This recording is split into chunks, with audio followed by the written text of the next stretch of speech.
Okay, the SPL Draft League just announced their first round playoff matchups, and I think this is a good time for one quick final update to my SPL Draft League power rankings. This will be the last update. Maybe I'll at least make some predictions or something as the playoff bracket shakes out, but we'll see how it goes. Obviously, what you see on screen here are my mid-season power rankings. So this was after 4 out of 8 weeks of regular season where I thought everyone stood. Safe to say that in both these and my preseason power rankings, I got some things right and I got quite a lot wrong. But we'll go through one final update and try to get a nice mix of right and wrong calls once again. As always, I have no affiliation with this draft league. I'm just a fan who watches their content and felt like making a little bit of analysis of my own here, getting sort of some practice in this analysis kind of role. And if you like it, maybe encouraging you to check out my draft league content. I'm in the middle of a prismatic draft league season right now, VGC style, like this SPL season, but the only Pokemon allowed are Pokemon with a base stat total of 500 or less, plus evolutions, even though they're over that cap. So check that out if you're interested. But back to the SPL Draft League. One reason that I've been so enthusiastic about this and so happy to watch it and do a little bit of analysis is that it's a great crossover of the only kind of competitive Pokemon that I play now, VGC, with Poketubers that I've been watching since back before I ever touched VGC, and some of the ones that I watch as a VGC player now. So Pokeaim MD is someone I've watched since probably about 2015 or so. I might never have tried VGC in the first place if not for the chain of me watching Pokeaim and then finding out about Wolf Glick and then watching Wolf Glick and then getting in first his singles draft league content and then getting into his VGC content and then trying it out myself. There have been some other great content creators in here like Cybertron, like James Beck, people I've watched since way back in the day like Numb Nexus, and a decent number of YouTubers in here that I was not familiar with, had never watched before, sometimes had never heard of. So it's been fun to find new people to watch through this as well. Like I said, I don't know any of these people personally, and I have no involvement with the league, but I have been enthusiastically watching every single week. I've watched at least one side of every possible set, and it's been a lot of fun. Before I get into the rankings, one more thing. I do want to acknowledge in that vein the teams that missed the playoffs, all of which I've really enjoyed watching, and as much as I do have someone in last place every time in my power rankings, I do not think there was a single bad team in this league. Both the Toronto Tyrants and the Toronto Maple Mews are in that list of teams that missed the playoffs. Two of the 4 that I said at the beginning of the season I would be rooting for because they have my hometown of Toronto in their team names. Numb Nexus and Sierra Dawn, 2 coaches I've watched to make draft league content in the past, quite some years ago, and I watched every single upload that each of them gave us this season. It was a lot of fun to watch along the way. They had, I think, some good drafts. And I'd be very happy to see either or both of them bounce back in a draft league season in the future. Likewise, let's shout out the Detroit Steel Wings, coached by Seabad. I did have them last in my power rankings. Someone had to be last, like I said. That doesn't mean it was a bad team, and especially late in the season, we got to watch Seabad pull out some really interesting techs with some really unusual Pokemon, and that was a lot of fun to watch. The Vancouver Vaporeons, the Shoutcasting Sylveons, and of course Parasect Saint-Germain, represented in this outdated tier maker page as the Miami Dawn fans. And there are a couple of others. The Miami Palafins missed the playoffs. Oh, and the Oklahoma City Thunderbolts. A team that I had relatively high in the power rankings all the way through the season, but I know from watching Clover Bells throughout the season that Draft League was a bit of an adjustment for him. And I'm sure he'll come back stronger in the future. I'm sure a lot of these coaches will come back stronger. And I'm really looking forward to it all the way through. But let's get into final power rankings for the teams that did make the playoffs. And it starts with number 12, the Brooklyn Bengals. Moxie Boosted may be the best Blizzard clicker in the league. Obviously, I saw that one early in its week. And look, there's something legitimate there, right? Like you could say, oh, it's kind of cheesy to click Blizzard and get that freeze chance and beat a strong player off of that. But that's part of what Moxie Boosted's team does. You draft a Abomasnow and you draft Iron Bundle, you're giving yourself the opportunity for that Blizzard spam, and one reason that Blizzard spam is appealing, yes, it's a powerful sprout attack, but also, you're going to get freezes sometimes. So it sucks if you're the opponent that it happens against, but I mean, that is a legitimate part of the strategy built into this team. That said, it's obviously not a consistent strategy. It can win any single week by itself. Obviously, it doesn't have to because he has other good Pokemon as well. But it's not something that is reliable week in, week out. By the way, there are no rosters in these images because I just don't have up-to-date images for the rosters. A bunch of trades are not reflected in the fan doc, and I haven't been tracking this stuff myself. Maybe if I do something like this in a future season, I will, but I don't know. It's maybe more work than I put into this, just from my perspective. I don't know. That's not something I have to worry about right now because I haven't done it. Anyway, the Bengals have a lot of good Pokemon. They have a Pecharunt that never poisons opponents, I guess to compensate for an Abomasnow and an Iron Bundle that are good at freezing them. Komodo is a very powerful setup Pokemon, very flexible with a lot of ways to use it, but I think that Moxie Boosted has found, kind of similarly to how I did in PDL Season 7, that it can be kind of a tricky Pokemon to pull off. I mean, you do have that double weakness into an attacking type that's already going to be fairly popular, so you have to use your Terra carefully, or an item, or just really careful positioning to make Komodo work, and although it has high stats in a lot of areas, sometimes it doesn't have the easiest time taking advantage of them. That said, Pokemon like Palafin and Arcanine also have been very strong for pivoting around, helping to get those strong Komodo positions, helping to get those Blizzard positions in place where you can just click Blizzard repeatedly. But they have fallen a little bit short at some points in the season, hence the 4-4 record. Obviously, this team has rallied hard in the latter parts of the season after a shaky start, but once again, and especially so when it's the playoff field, and everyone, by definition here, has had a good season, someone has to be last, and the Brooklyn Bengals are my pick for that spot. At number 11, I have the Philadelphia Stunkies. I promise I'm not a Philadelphia Stunkies hater. I know I've had this team arguably too low all the way through, but I am going to stick to my guns and continue to put them there.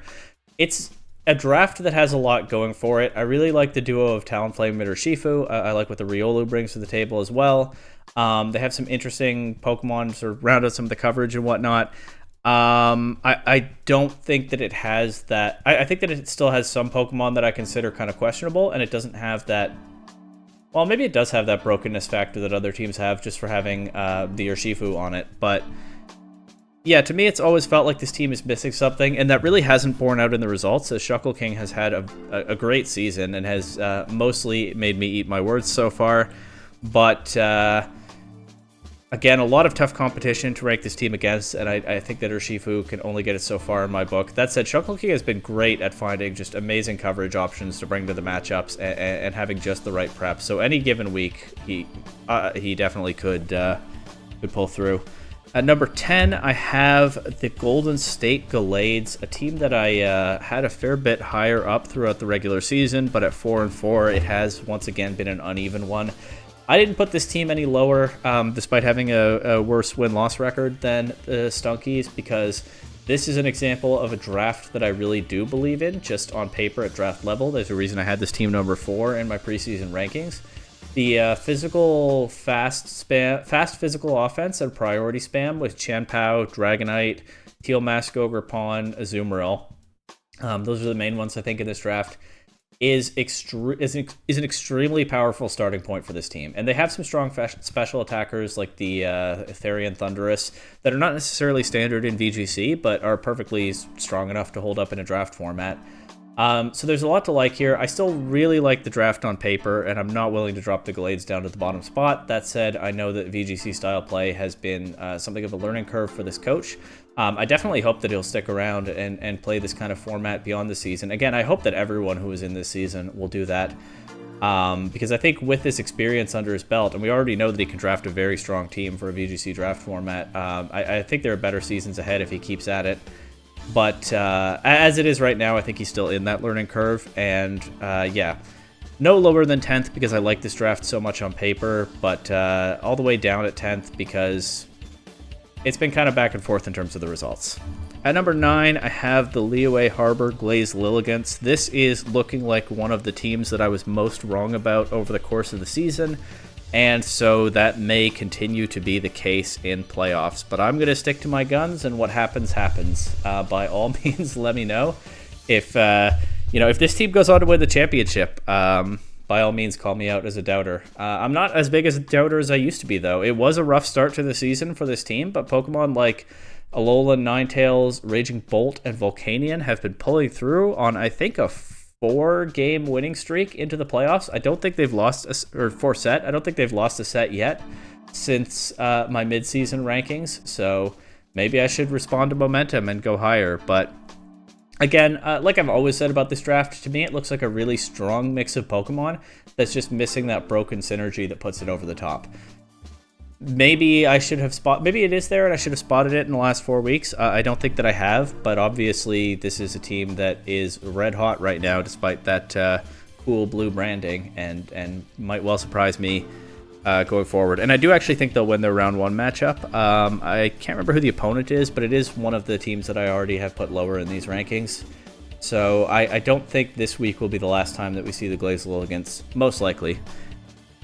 Number 8, I have the New York Yveltals. This might be a little surprising, as I had this team sort of untouchable in the top 3 through both previous editions of the rankings. But again, 4-4, clearly an up and down season. Losses in some matchups that I didn't necessarily expect this team to lose.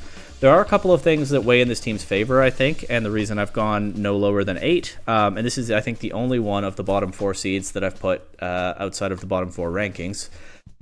Number 1, I believe this team picked up Electabuzz recently. I did see it in a recent set, and I think Electabuzz does a lot to enable the kind of setup mode that this team is very well equipped to run, with things like Howl I've talked about a lot, maybe too much in past seasons, but some of these Pokemon can run Swords Dance, they can boost up their damage, Mimikyu especially with the Disguise giving it some cover, but you add Follow Me into the mix, and a good Follow Me user like Electabuzz that can be very disruptive to an opposing team. We've seen in past PDL seasons just how much Electabuzz can enable offensive teammates to rip through an opponent. There's also the setup with the Registeel. I think they still have the Registeel. So this is one of the very best drafts in the league on paper, and I think that as much as I want to see Raikou do well, I think that free agent moves have made it somewhat better, specifically with the Electabuzz. So I have not watched this team as closely as some others over the course of the season. I don't necessarily know what's gone wrong, when things have gone wrong, but this is a draft that I trust enough to put it no lower than this. But the 4-4 record is real, right? At number 7, I have the Baton Rouge Butterfrees. I've really enjoyed watching this team over the course of the season. I did say in preseason rankings that this was my favorite out of all 20 drafts. Even though I didn't think it was the best one in competitive terms, it was the one that I personally liked the most.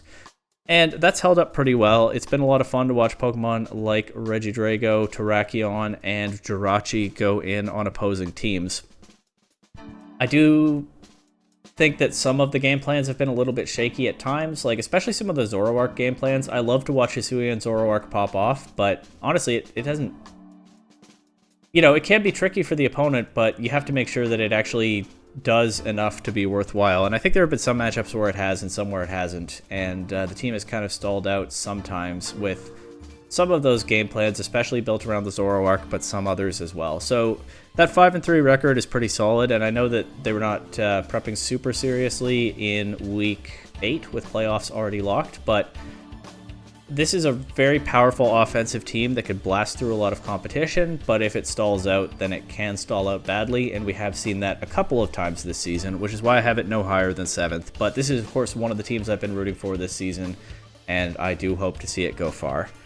Number 6 is the Mediterranean Mimikyus. This team was undefeated when I did my mid-season update and has slipped some since then. I think the 5-3 record is correct. I did check all of them, but I was moving pretty quickly.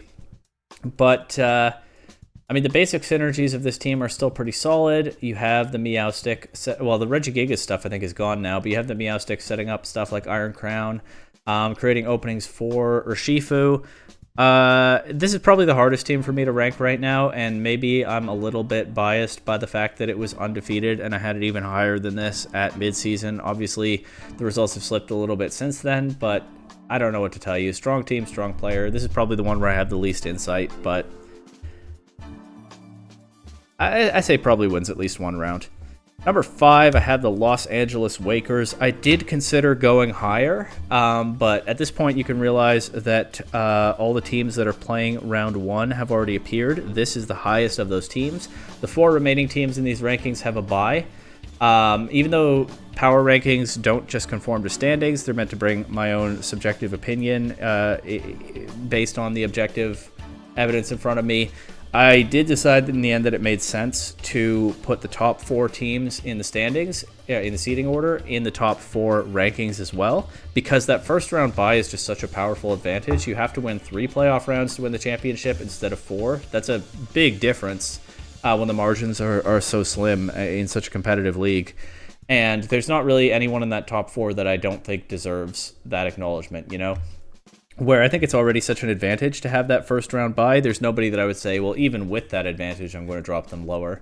So I did consider going higher with the LA Wakers, but I am not going to. They stay in 5th, where I had them at midseason. I am also a little bit concerned because I know after getting bingled in week 7, Joey was talking about how he was not going to prep as hard the rest of the way because he felt...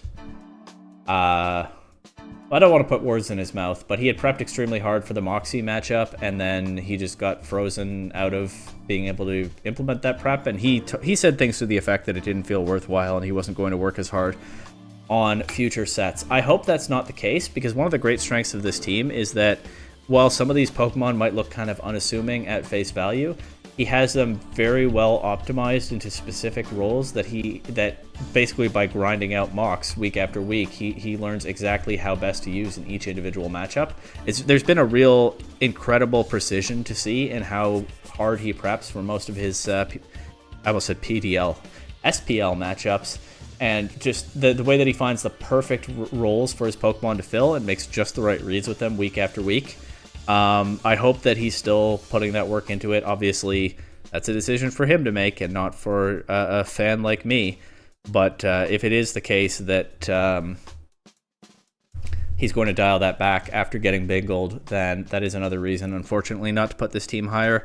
But the Wakers have been incredible to watch this season regardless. It's a level of play that... I watched some really good VGC YouTubers, and I still don't see that level of precision and prep and play a lot of the time in the kinds of content that a lot of people make. It's been a sight to behold, and of course this is the other team along with the Butterfrees that I'm rooting for until they play each other, and then I have to pick a side, I guess, or maybe I don't. Number 4 is the Montreal Ice Qs. Like I said, the top 4 seeds who have first round buys are all in the top 4 of my power rankings. This team has defied, honestly, reason to an extent for me. Like, I found this team relatively hard to rank at preseason, and in the end I just kind of put it somewhere in the middle because I thought that Hoopa could easily go crazy in some matchups, but I wasn't sure how much that its teammates would fill in the rest. And even though this team has done very well this season, I kind of consider myself dead wrong there because Hoopa has had some sets where it popped off, but not that many. It honestly hasn't lived up to my expectations, but Amel has just made excellent use of Pokemon like Sandy Shocks and Okidogi all throughout, and Pokemon that I might have kind of slept on have looked incredible throughout the season. I've also really liked the Granbull in recent weeks. Granbull, I think, is a very underrated Pokemon in draft formats, being a fairy type with Intimidate and support options like Snarl. And importantly, giving Amel multiple dogs to throw at the opponent. I've really enjoyed Amel's videos. I feel like I must have watched him in the past, but not recently and probably not often. But it's a level of unhinged commentary that's been a lot of fun to watch at some points as he's clicking big, high-powered attacks and saying, "I want violence." But yeah, I mean, this team doesn't look to me like the 4th best team in the league on paper, but Amel's play has made it look at least that good, and I'm going to acknowledge that in the rankings. That's what it comes down to in the end. And hey, maybe the Hoopa still has some juice to bring out in the playoffs. Number 3, I have the Melbourne Rotoms. I was a little bit worried about this team being kind of not one-dimensional, but like two-dimensional with a Screen Spectre mode and a Trick Room Ursaluna mode. And yeah, it does mostly play in those kinds of ways, but I think Aaron has done an excellent job of bringing varied game plans that are hard for opponents to deal with, even if they know what's coming, bringing specific text for specific matchups, like the Gravity Earthquake stuff one week was really good to see. And obviously, he's just an extremely accomplished player with a long history in Draft League, and He hasn't been uploading his sets lately, unfortunately. He is one of the coaches that I watch every week when he does upload. But so it feels to me like he's been kind of quietly piling up wins because I haven't been able to hear his perspective on what's going on. But just watching from the other side as he dismantles opponent after opponent, I mean, you have to respect it. And like I said, he has a ton of good Pokemon on his team. It might be a little bit predictable in terms of some of the game plans that he wants to bring. Although the acquisition of Keldeo is shaking things up pretty nicely. But even when it is predictable, he knows exactly how to position it right. And opponent after opponent has struggled to deal with it. And then that brings us to the top two, where I had some real difficulty. I have James Beck and the Jubilife Piplups at number 2. I strongly considered picking this team to win the league. In fact, I think if I were more objective about it, I might well consider them the favorite.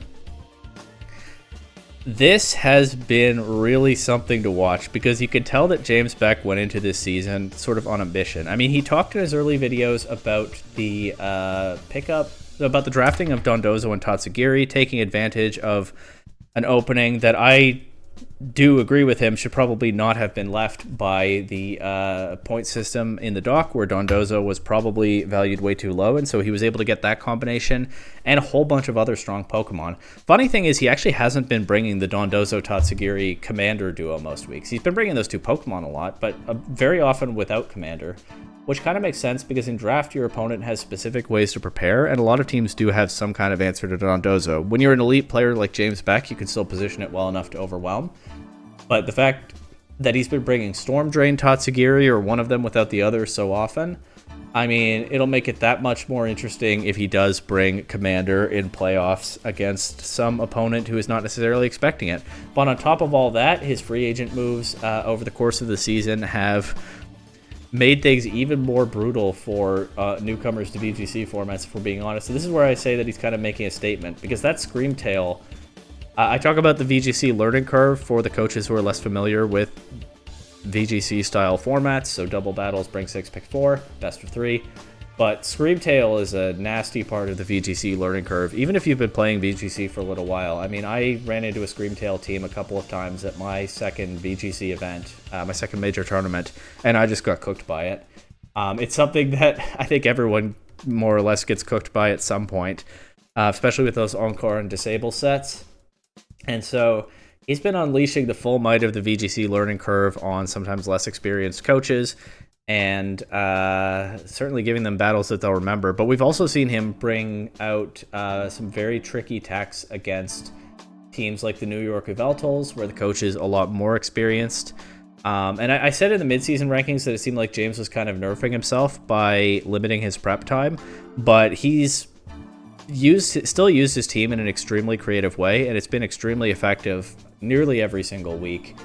If you're facing this team, if you're any playoff opponent, you don't know what you're going to get. He has a ton of tricks up his sleeve, and all of it with a really solid, proven core of very strong Pokemon.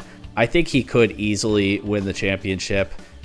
Do not come to the comments and tell me I was wrong if he does, because I think there's an excellent chance. But I am sticking to my guns with number 1, and I am picking the Immunity Idols, coached by Maute. Maute is a content creator that I did not know about before this season. Genuinely, if I had ever heard of him before, I don't remember. I don't think I'd ever watched him before. I have really been enjoying his videos. I haven't watched him every single week, but it's a good vibe whenever I do. And I will not at all be surprised if I watch some more of his content going forward after this season. But Maute, it comes across that he's a good battler, but obviously he's new to VGC formats. He's been dealing with some of the same learning curve that some of the others have, but he just keeps winning anyway. He finds the right adjustments, but also he just has a really incredible draft. There's a reason I ranked it the best draft at the beginning of the season.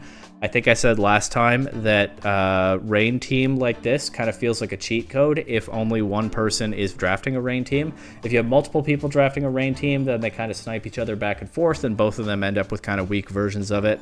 But when you're the only one, and Pokemon like Pelipper, Overquill, Thundurus, Archaludon are only of interest to you, Basculegion is a good Pokemon that anyone could have taken, but oh yeah, he got that one as well.